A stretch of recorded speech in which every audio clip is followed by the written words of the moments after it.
just happened? I mean, we went from the first 10 minutes to kind of sort of having peril. I mean, when Sakura appeared at the beginning of the episode, we kind of sitting there wondering, what in the name of Christ is this guy gonna do? Is he gonna take away Kagari? Because we know Gaia wants Kagari. So what could happen? No, he's doing nothing suspicious. He's a completely awesome dude. He's just going to give some support, be a butler, and give out some pretty crap coffee. And I was kind of like, oh, was not expecting that. I was like, okay. And then it kind of goes from there. I mean, it goes into the humorous sections that we know is anime for, which is actually kind of fine in essence, giving us some breathing space for the quite onslaught of dark things that was going to happen by the end of this episode. I mean, we might have lost Lucia. I kind of sitting there wondering, oh my god, we might have lost Lucia. How can you kill off best girl? Really, ow. This is against the law, man. You can't be doing this. Nah. She is hurtling down a cliff with a massive bloody spear in her stomach. We're not too sure or not Shizuru will get there in time to actually kind of save her. I'm sitting here going, please, the love of Christ, just someone save this one, because I can't sit here and fathom the idea of her dying. Please do not die. Please, Lucia, survive this entire situation because you are best girl. You can't be dying. She was even like, screw the mission. I can go and tell about the intel on Key. I know where Key is.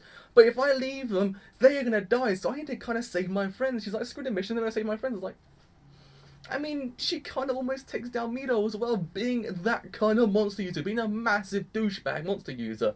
And it kind of goes sort of well. In essence, yeah, at the beginning it kind of just doesn't seem to go too well, but in essence she does overpower him to a point where she does actually poison him, trying to kill him, and then it just kind of goes to crap after that point. It's kind of like, no.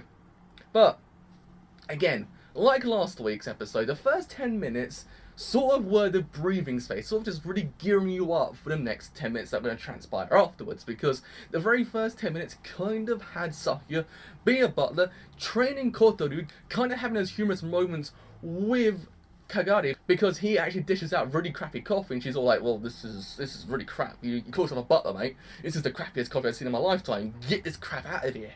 And he's all like, oh my god, my actual pride. It's gone. It's gone. It's effing gone. And then it kind of goes from there.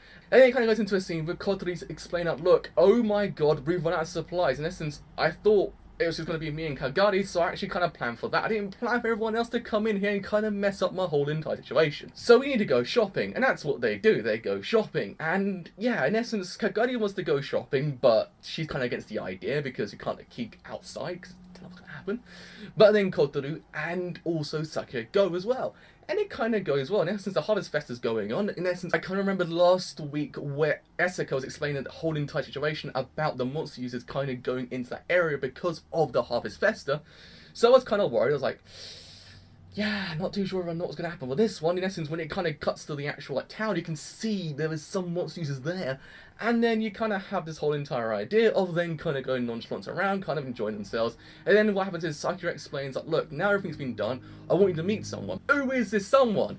It's Akane. Akane meets Kotoru and Kagari, and that whole entire scene was pretty neat, I must say. It was a really cool scene, because Akane's a pretty cool lass. I like her a lot. And it was kind of cute. In essence, in the end, Kotoru kind of got his Oppai, sort of. In essence, he actually says, look, we'll just continue at the occult club, so yeah, we'll wait until then. But I was like, okay, so at least he actually got his route in the end. He got what he wanted. Oppais do transcend everything else that happens in society. I mean, Oppais are the most important things. But yeah, I was like, this is actually going pretty well. Nothing really major is happening. Nothing the major in the sense of, oh, you freaking Christ, it's all going to go down a shimpan. And it goes down a shimpan, because after that whole entire scene, it kind of cuts to Esuka explaining about the whole entire thing about Key. And then he explains that Key will appear in these 3 different places, one of them being the forest, because the forest is the major, most suspicious part. And it kind of explains that, look, we actually found out there's intel of the school guards constantly around this area. We can't make the connections, but something's really suspicious here. We need to go and sort this out.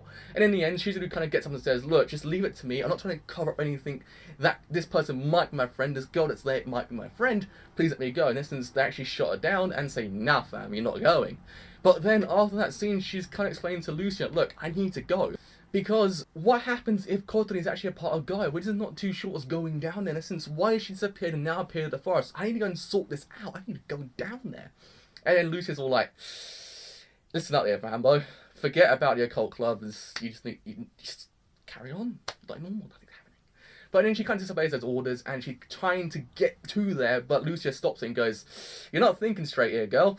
I'll go instead." And you're kind of like, death flags raising. Because then it cuts back to the forest, and we actually see Mido there with his like really kind of smile of, yeah, it's gonna go down, isn't it? And it kind of does, because Lucia actually gets there, and in the end she kind of says screw to the actual entire mission, and then it kind of cuts to them fighting, and then yeah, she gets a spear through her stomach, and she's like hurtling down this cliff. I'm like, no! Don't kill her off, please, love of Christ, do not kill her off, because this, I can't be having this, okay? I can't be having this. Best girls cannot be dying in a situation. They have to survive, they have to keep going, they've got to transcend the world and live in the universe of best girls. But Lucia might be dead, we're not too sure. Maybe Shizuru might get there, as I said before. Maybe Shizuru might just get there and save the goddamn day on her motorbike with her 2 guns. Hopefully she does, because don't like the prospect of her being dead. So, what can I say about the whole entire episode as a whole? It was bloody hilarious for the very first 10 minutes. That's the major thing I kind of get. Very first 10 minutes is actually hilarious. Her guy's an amazing character. I love her so much. Especially that scene where Kotoru actually tries to get Kagari away, so then Kotoru and Akane actually have their intimate moment. That whole entire scene was hilarious, but then it kind of just goes downhill into the dark territories. And it kind of heads into this whole entire idea of this all-out war that's actually going to happen between hunters and monster users, and it really is evident in this episode. I'm not too sure what's going to happen next. We also understand from Sakura about the rewrite abilities that you can't really use the rewrite abilities too much, or you actually cease to be human. In essence, he tells Kotoru, look, yes, you're coming better, but don't rely on them too much, because you will actually cease to be human. I was like, oh, okay, alright, that's interesting. So you really just can't use them too much. You can't rely on them all the time.